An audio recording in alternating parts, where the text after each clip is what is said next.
nakalagay, sir? Presentation, analysis, and interpretation of data. Quality yan. Hmm. Hindi yan quali. Ang quali, Ito, result and discussion. discussion. Ayun, chapter 4. Tapos, isang page talaga ang introduction ninyo. Bawasan. Ayun, sinend na sa inyo nito. Paragraph lang. Paragraph lang. Okay, 3 to 5 sendings. Oo. Tapos ito, sabi ko din, pinalalagay ko na itong participants doon sa source. Sorry. Data. Lipat na lang namin ito, Dok. Oo, lilipat. Pero hindi, wag na kayo maglagay narrative na lang. Sige Okay po. Wag na kayo mag-table, ha? Apo. Lipat na lang narrative. Ito ba may kinilipat? Ito yung list. Oo nga. Ayun na lang. Ayun. Yan ang nilipat. Nilipat. Walang alisin nyo lang yung participant. Participant ko. Huwag Okay kayo po. maglalagay. Nasaan ako? Participant 1, participant 2. Ito yung suggestion ko.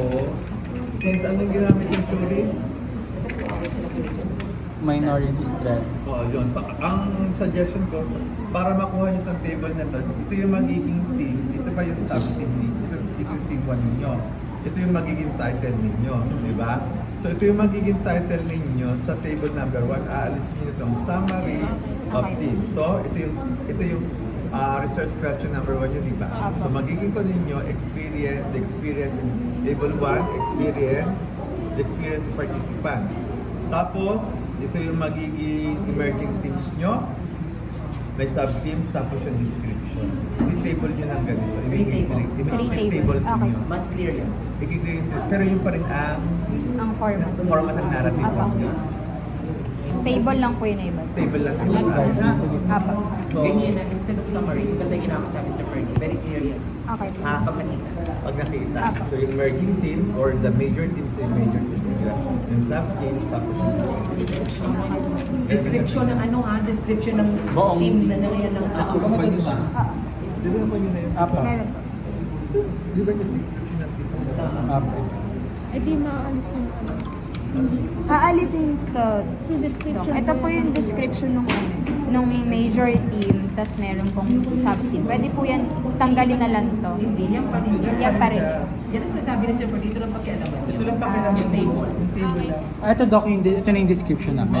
Dito yan. lagyan. Di ba ito yung magiging main, ito yung pinaka-main emerging team, tapos nag-choose kayo ng hidden. Yun, di ba? Bahala na kayo dyan. Ang discussion yung okay na yung table. Parang Oo, bahala na kayo dyan. Kapal-kapal.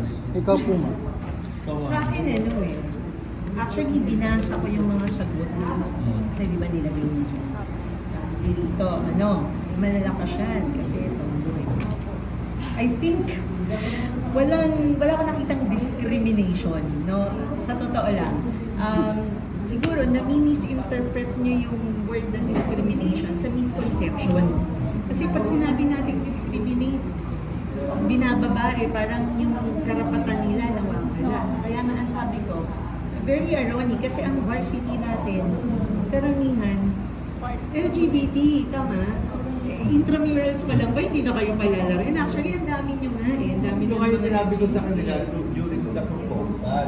Diba? Nakatanda mo yung ano ang nakita ninyo?